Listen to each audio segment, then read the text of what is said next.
poor, filthy, and hopeless for those living in the lower class of the society. However, this ingrained perception is slowly fading away as slum conditions undergo a positive transformation. The community, the government, and relevant NGOs are all at the core of this transformation. Located just a few kilometers from Kisumu City is Obunga slum. Life here is no different from that in other slums. However, the living standards here have been slowly but steadily improving thanks to valiant efforts put up by local NGOs such as Umande Trust, which is responsible for the establishment of the Biocenter. The Obunga Biocenter was completed in 2010 following the success of the pilot project in Kibera. It was funded by Halcro Foundation and is managed by Umande Trust. It aims at improving the livelihood of slum dwellers by providing low-tech, low-cost access to safe water and sustainable sanitation. Mr. Odero is the Biocenter's community ambassador. He narrates to us the services offered by the Biocenter.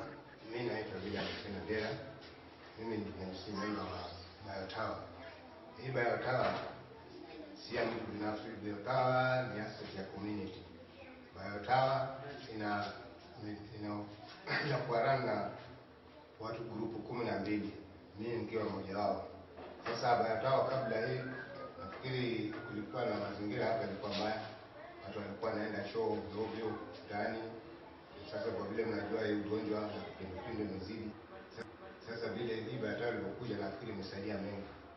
Shamba ya Biotower hapa ni council, former council ambaye alikuwa hapa ndiye alitoa release kwa community. Hapa kwa community 12, group 12 yanatengeza Biotower. Services za Biotower hapa tuna choo, ambapo hizo ndio vifaa vinatumika kwa choo. Alafu tuna bafu, ndio tunayo hapo. Alafu tuna hall. Kando na hiyo tuna rental houses ambazo ziko hapa kwa Biotower. Sasa tumeweka in a low rate ambapo mtu it is affordable. Kwa vile tumeweka choo mtu anaenda kwa shilingi 3 na bafu ni shilingi 10. Naona watu wamefurahi kwa vile sasa wakati tunaona mazingira sasa kidogo sio kama vile awali, kwa vile msitu hapa naona sasa watu hawaendi choo. Apart from income generated from offering sanitation services, the center gains substantial revenue from accommodation and conference facilities. Biotower katika hall nafikiri kuna mara mbili tumeweka mara mbili. Kuna community group za community ukienda tunaweka low rate kama wana meeting yao pale wanafanya kwa shilingi nyingi. Alafu kuna watu ambao wanatoka nje wanakuja kuhaya. Sasa kija kwa haya na kwa 500 shillings. Mbali na hiyo nafikiri hii Biotower wakati ilikuwa inajengwa hapa chini mnaona hapa imeenda chini sana mpaka karibu nyumba iko hapa chini. Sasa pale ndani nyumba kuna kitu inaitwa dome. If you thought the human waste goes to waste, then you are wrong. A large dome known as a biodigester is built on one side of the cemented toilet. After flushing, the feces drop into the dome where gas builds up. The gas is kept in the digester and released through a pipe connected to the Biocenter cooking area. Sasa hii gas inasaidia watu hapa vizuri sana kwa vile tumeweka hii gas kwa rate ile ambayo is affordable. Kwa maana tumeweka hapa mtu akitaka kupika sima ni shilingi 10, akitaka kupika getheri ni shilingi 20. Hii gas tangu tuileta hapa tunaona kina mama wameipenda kwa vile inarahisisha kazi. Kazi yako inakuwa rahisi, mtu anaweza kuwa ameweka hata kama ni nyama na kaanga hapa baadaye hata sima na pika hapa anaongea kula tu. Tunaona imeleta maisha yao imekuwa rahisi kwa vile makaa suluhisho hizi kwa mkono.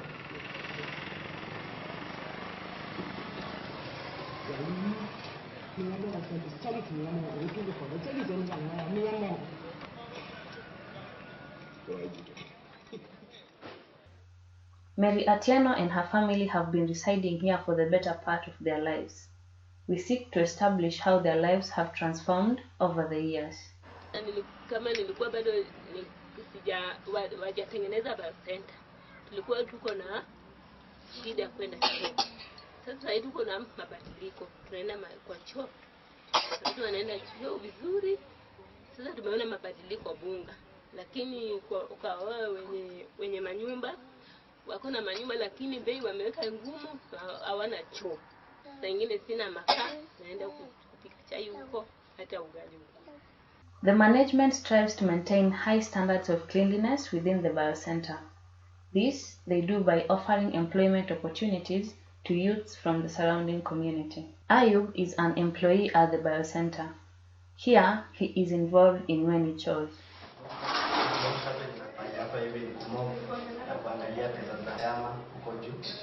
Na pia kuangalia venye watu wanatumia machoo, wanatumia bafu, hizo zenye wanalipa mimi tunachukua. Na pia kuangalia biogas venye watu wanatumia. Chini ya serikali imesaidia na sana ni pesa. Wakipatizo kusaidia pakubwa, watu kama baadhi kusaidia wazazi. Victor has been a resident of Obunga for almost 1.5 decades. He gives his opinion about the biocenter in comparison with the past situation. I'm Victor.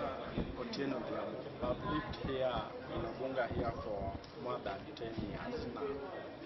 And basically, as we talk about the biotower, it has helped us in many areas. It employs us from different communities, not even communities as such, but the people from within, so that they can also earn a living. Then it has also provided the security. You get that we have the security light. The security light almost shine from that place that it has been sited up to around this area. It has also opened the eyes of many who are, tuseme like hao wenye walikuwa wamekuwa hapo hawakuwa na idea of constructing a such like bafu na toilets. Wengine wamebuild yao. Apart from building, they are also charging theirs as public toilets, so inawasaidia. Watu walikuwa wanaoshea samaki ndani ya mto. And then sasa venye biocenter ilikuja hivi, sasa unapata venye ilikuja iliongeza maji, kuongeza kwa maji. Watu wa Kiwasco venye walionelea wakaongeza the taps, mfereji sasa. Sasa mfereji ilikuwa kila mahali. Sasa ilikuwa inatusaidia. And then sasa hiyo mto sasa venye waliweka mto vizuri. Sasa unapata biocenter imefanya watu wa kuosha samaki at least sasa wanatumia mfereji kuliko kutumia hii maji ya mto kuoshea. Adjacent to this river cutting through Obunga is the Obunga fish market. The market acts as a source of livelihood to the traders, most of whom are residents of Obunga. They use byproducts sourced from the fish factories to make various commodities. Before the establishment of the biocenter, the traders in Obunga fish market were grappling with serious sanitation challenges due to the lack of clean water. Previously, they used water from the river contaminated with human waste to wash the fish.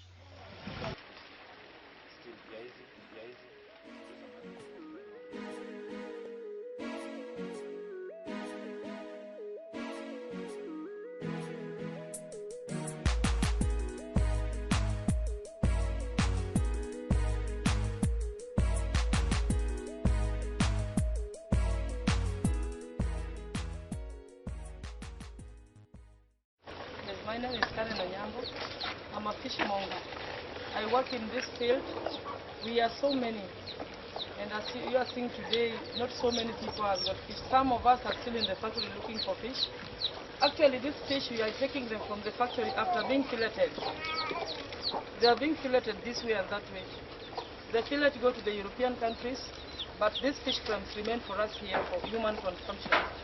After reaching the field, the first step that we are doing is to wash them first so that they may be clean, and then we dry them on the sun the way it is done here. After being dried them on the sun, we deep frying them the way it is now being deep fried inside the stove. After being deep fried, we pack them to the market. The fish come with other byproducts like intestine, like fins, like scales, like eggs. So some of the intestines we use for making fire, and some of the fins and the scales we use for making animal feeds, and some of the skins also we use for human consumption, and others also we are doing for leather products, which is now another project. But this business, which is Obunga's heartbeat, was near collapse. It had been threatened by the accumulation of filth in the river, since the traders used the same water to clean the fish. The biocenter has served to improve residents' lives both at home and at work. We have got this tap water here for washing the fish. Initially we used to wash the fish with just running waters around, which was not healthy, and so we decided to bring a tap inside here to help us wash the fish. The Obunga community owes the transformation to Umande Trust for initiating the project. The NGO has been part of greater transformation in other informal settlements in Kisumu. Dan, the administrator, sheds more light on Umande's activities. Kwa sababu tulileta biocenter Obunga, tulipata walikuwa na lack vio choo, so walikuwa unapata wako na cholera, wako na nini, so tulicide tujengee the biocenter so they can access toilet and bathrooms, and also the biogas for cooking. Since the biocenter started once, they have benefited from the biogas for cooking and toilets, because they can use the clean toilets and bathrooms. So we have also built a biocenter in Panpiri Primary School, and Kibuye Biocenter, and Manyata Primary School Biocenter, and Mandani Biocenter. So in Kisumu we have 6 biocenters in informal settlement. It is undoubtedly true that the biocenter has offered a ray of hope to slum residents, not only in Obunga but other places countrywide. Now families can enjoy good sanitation, improved lifestyle through the collaboration of the communities, relevant NGOs, the local authorities, and the national government. This, in the long run, elevates the image of